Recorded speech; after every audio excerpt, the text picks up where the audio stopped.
So what is it about a notification that just can't wait, even while in traffic, in line at the store, or with company?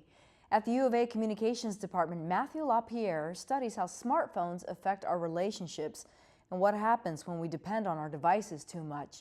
He shared his insight with Arizona 360. Well, we have to remember that smartphones are new, right? I mean, within the last decade, that they've, Apple releases the iPhone, I think in 2006, 2007.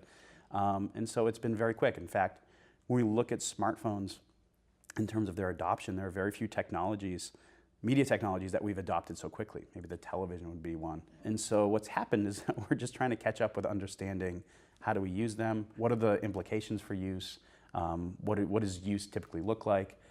So we're kind of on our heels in understanding the phenomenon. Some of us are slaves to our phone. I mean, it makes a noise, we see an alert, and we just grab it. I mean, it's instantaneous.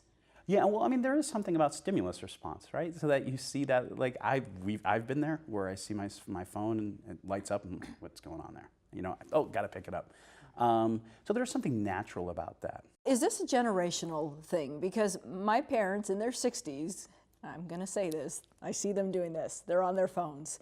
But I also see students around, for example, the U of A campus, myself included, we're all doing this.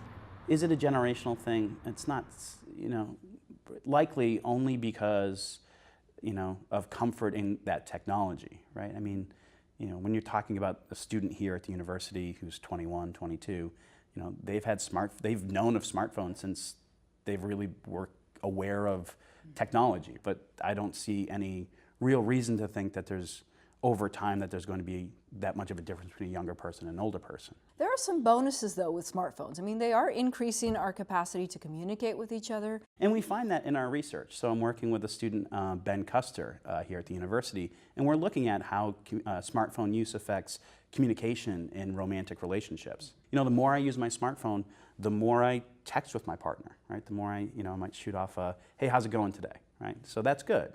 The problem is in smartphone dependency, which I don't want to call addiction because it's not addiction, but it's definitely a psychological reliance or like just an attachment to a device that we find that you communicate less with your partner, it's less affectionate, and that you're actually less happy with your romantic relationship. You say it's not addiction, it's dependency, but what's going to happen to us in the future?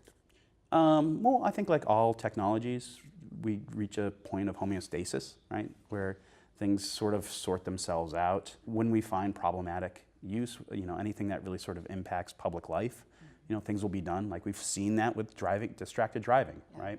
Is that, definitely a problem. So what have we done? We've started to institute rules, laws. So when I look into the future, I don't see anything, like I'm not panicked.